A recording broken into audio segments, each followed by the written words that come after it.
Hi guys, magandang araw. Pangatlong araw na natin to dito sa Bukidnon. Galing tayo ng Hulo, Zamboanga, Cagayan, dito Bukidnon. Ngayon dito na tayo sa kalagitnaan ng Bukidnon at saka Davao. Ito yung boundary niya. Maraming resort dito sa Buda guys at saka Loriga, Kitaw-Taw. Ito yung boundary nilang dalawas. Papuntang kang Davao, madadaanan mo ito. Marami ditong resort nasa mga matataas na bundok. Sobrang lamig yung weather dito guys. I'm sure na marelax kayo.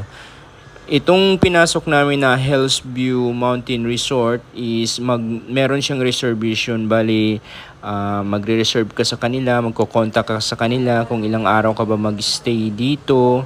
Ito kasi sa amin is napadaan lang kami, may bayad na 80 pesos para sa day tour. Pwede ka nang pumasok dito, maglakad-lakad or magpahinga. Meron din silang kainan dito guys, pwede kang mag-coffee. O kung sakaling maabutan ka dito ng gabi, meron dito 2,000 na room, pwede na kayong dalawa, 2,000. Medyo cozy dito guys kasi tingnan mo naman din yung place, sobrang ganda. At saka sulit yung buong gabi mo dito, inom ng coffee dito sa taas, magnood ng movie o di kaya di mo na mag-cellphone, mag-relax lang, usap-usap sa mga kanya-kanyang buhay. I'm sure sobrang gandang gawin nun. Mag-banding sa family, iwasan mo na yung mga stress. Sa nakikita nyo yung paligid niyan, sobrang lamig at saka kalmado yung lugar. Wala ka talagang problemahin na stress dito.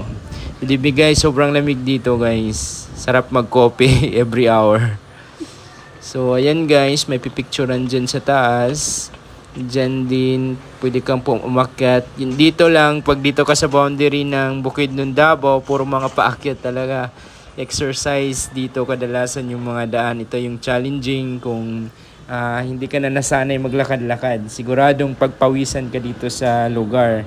Kasi mahahaba dito halos. Lalo na sa Bukidnon. Dito rin sa Davao. Ito yung tourist spot ng Davao. Yung Davao City is hindi lang puro city. Ito party na rin to siya ng Davao. Meron ditong mga resort. Maraming resort dito sa boundary ng Davao to Bukidnon. Isa na ito ang Mountain View Resort. Maraming nag-overnight dito isang gabi. Solid na dito yung isang gabi guys kung magka-camping ka. Pupunta ka ng Bukidnon or di kaya nasa mahabang travel ka, pwede kang dumaan dito at saka magstay ng isang gabi. May 2,000 ka, dalawa na kayo pwedeng magstay dito. And pwede naman mag-order ng pagkain dito. Nagluluto naman sila dito. So ito yung view niya guys. New Zealand din yung view dito guys. Sobrang lamig ng weather. I'm sure pag gabi dito sobrang ganda. Yung resort pala na ito guys is papasok siya doon sa cruising sa Salumay, yung unahan sa malaking Agila ng Davao. Doon ka papasok guys. At saka maraming pang resort na madadaanan mo dito. So yun lang dito guys.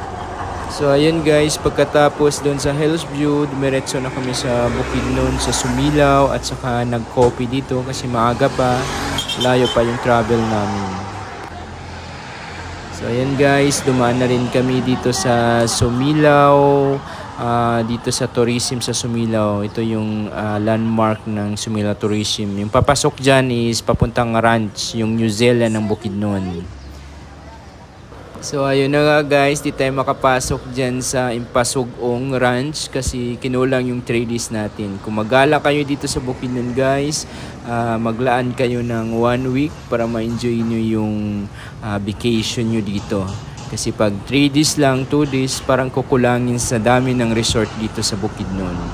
Dito may 5,000 ka.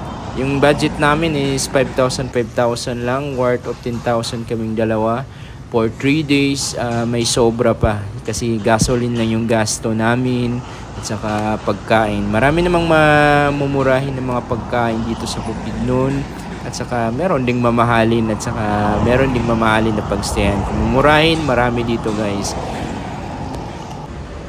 So ayan na guys, sa Camp Phillips na kami, pauwi na kami. Padaan lang dito sa pinakamalaking planta ng pinya sa buong Bukidnon. Ito yung Camp Phillips. So yan lang guys. Thank you.